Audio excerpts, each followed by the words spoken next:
Hello friends welcome back to my YouTube channel Ollywood speaker. आशा करुँचे आपण समस्ते भल थे। तो पूर्व भिडियो में आपको बरबधू चक्रांत और रक्तगोलापर बॉक्स ऑफिस कलेक्शन कहीदे रविवार जाए। तो रविवार टू बुधवार कलेक्शन ये भिडियो में आपको कहूँ जाऊँगी। तो बरबधू सिनेमाटी रिलीज होता फेब्रुआरी 13 तारिख दिन।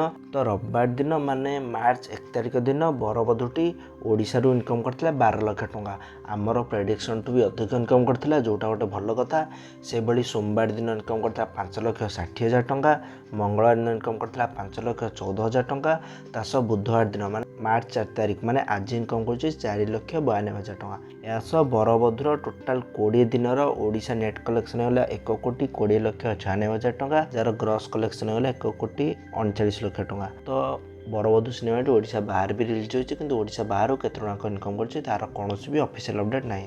किंतु ओडिशा बाहर पाखापाखि तो 10 लाख ऊपर इनकम करथियो, कारण ओडिशा बाहर भी भल रेस्पॉन्स मिलता। तो बरबधूर ओडिशा बाहर कलेक्शन जब ऐड करवा तो बरबधू सिनेमाटी कह 1.5 कोटी इनकम करदेला। ये गोटे खुशी कथा। किंतु मेन कथा होची सिनेमार बजेट जहाँ होची 2,70,00,000 टंका। तो आहरी 1,20,20,00,000 टंका बरबधू को इनकम करार अच्छे बजेट रिकवर करें तो लगुच धीरे धीरे कि करदेव, कारण मार्च 19 तारिख जाए कौन बड़ सिनेमा ना। तो आई होप बरबधू बजेट रिकवर करूँ और गोटे बड़ सक्सेसफुल वेंचर साबित हो, कारण आम हॉलीवुड आज जाए एभली कौन सिनेमा रिलीज होनी जोटा बिना दशहरा रजरे भल इनकम करके। तो यहाँ गोटे खुशी कथा। तो ये रक्तगोलापर बॉक्स ऑफिस कलेक्शन आपको कहबी। पूर्व भिडियो में आपको भी रक्तगोलापर रविवार जाए बॉक्स ऑफिस कलेक्शन कहीदे। तो रविवार ठू आज कलेक्शन आपको कहूँ। रविवार दिन इनकम करता 1.5 लाख टंका, सोमवार दिन माने मार्च 2 तारिख दिन 75,000, मंगलवार दिन माने मार्च 3 तारिख दिन 60,000, बुधवार दिन माने मार्च 4 तारिख दिन 50,000 टका इनकम करता।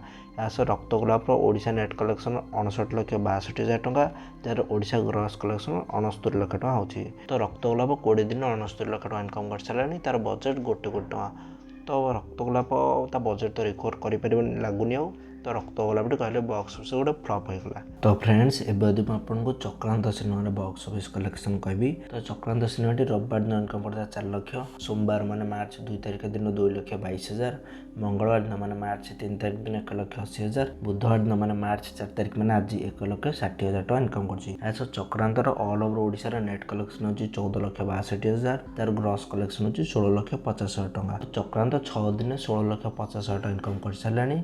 यार बजेट 1,20,20,00,000 होता ये सिनेमाटी लगुनि बजेट रिकवर कर बोली। तो आम यह कहीपर चक्रांत लगुच फ्लॉप हो, कि जेहेतु हॉलीवुड सिनेमा और भल रेस्पॉन्स लोक दौरान कि शो कम थी सिनेमाटी एत कम इनकम कर चाहिए कि चक्रांत गोटे 50 लाख 60 लाख इनकम करूँ, अधा इनकम तो आटलास्ट करके जाऊँ, कारण गोटे भल सिनेमा यहाँ। तो फ्रेंड्स आपड़ जब मो चैनल फास्ट टाइम विजिट कर तो मुझे जनईदेक चाहिए कि हॉलीवुड सह साउथ और बॉलीवुड मुवीर बॉक्स ऑफिस कलेक्शन मो चैनल जनाए। आपको जब एमती कंटेंट देखने भल लगे तो मो चैनल को सियोर सब्सक्राइब करके जातु। कारण बरबधू रक्तगोलापर box office collection day wise मैंने प्रतिदिन केत इनकम कर मो चैनल फास्ट अपलोड कर से वीडियो को आप देखी ना तो जाए चेकआउट करूँ। तो 2026 केतोटी ओडिया सिनेमा को रिलीज जाऊँगी तापर भी मुझे वीडियो अपलोड कर गोटे से वीडियोटा आप देखी ना तो जाकि देखूँ से मो लास्ट वीडियो मो चैनल मैंने मो पूर्व वीडियो। फ्रेंड्स आई होप वीडियोटी आपको सियोर भल लगी। मो पाखे जी इनफर्मेशन थी मुझे देली, मुझे कौन मन इच्छा इनफर्मेशन दूनी, यार ऑफिशियल अपडेट मुझे आपको दूसरी। फ्रेंड्स पुणी आ गए इंटरेस्टिंग वीडियो देखा से मत विदाय दिंतु। रोचे जय जगन्नाथ।